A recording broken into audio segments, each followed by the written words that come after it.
Alright, in my last video I showed you how to buy an ETF using the ETF timer, and now I want to go over what to do after you buy your ETF. All of them have two stop prices, a upper range and a lower range, and then some of them have a stop price. After you buy, then if you're using a stop price, you have to set your order. So let's assume that we bought here TMF, and this is in the ETF timer members area. We have ETF status, so you can always check on the status of your trade here. So let's say we had bought TMF on June 25th at 25.63.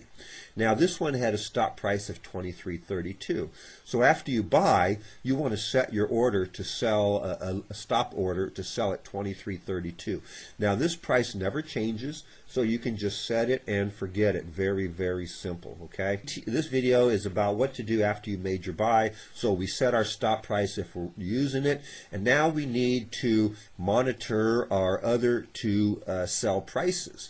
So if we were in TMF, for example, we would come down here, and here are the target prices, and this is for the next trading day. So we can look at TMF right here, and it has an upper range of 27.50 and a lower range of 24.86.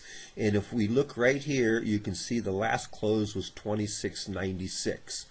When you go to sell, these are closing prices, okay? So that's very important. You cannot use a limit order because we're not selling when it touches this price. It has to close at this price, okay?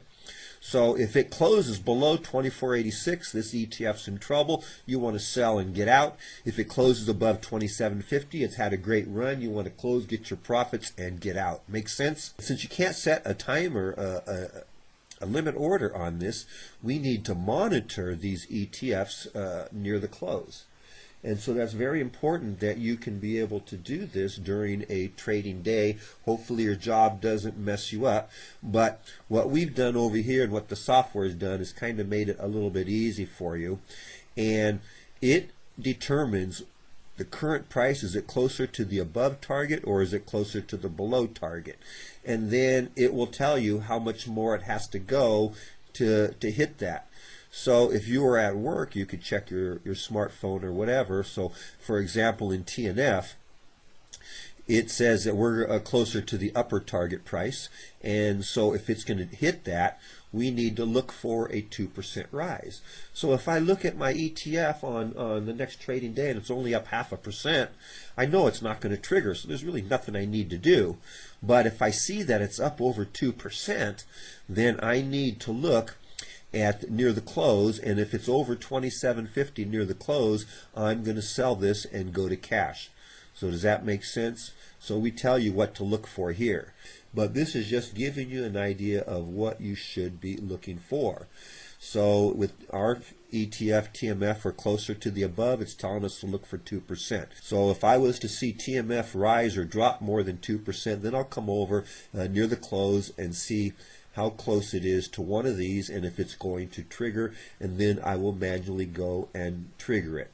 Now if you can't do this near the close when it's time to make the trade because of your work or some reason, then I suppose you could be watching it, and if you do see that it's up over 2%, let's say TMF was up 3%, it looks like for certain it's going to close above this price here of 27.50, then yeah, you could go ahead and put a limit order to sell at 27.50 or better, and then you don't have to worry about getting there at the close and making the trade, and the order will trigger itself. Does that make sense?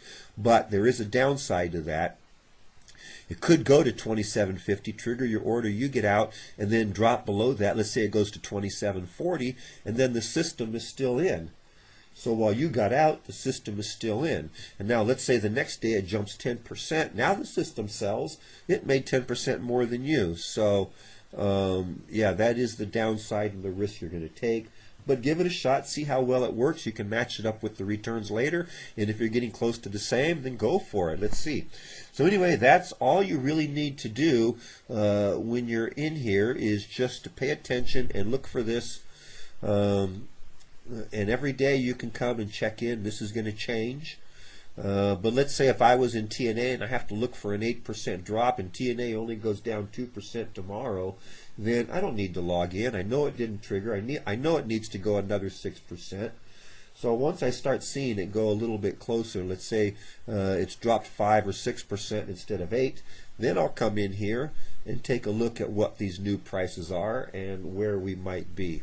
Does that make sense? All right, so I hope this helps you with our selling rules, and good luck, and we'll see you in my next video.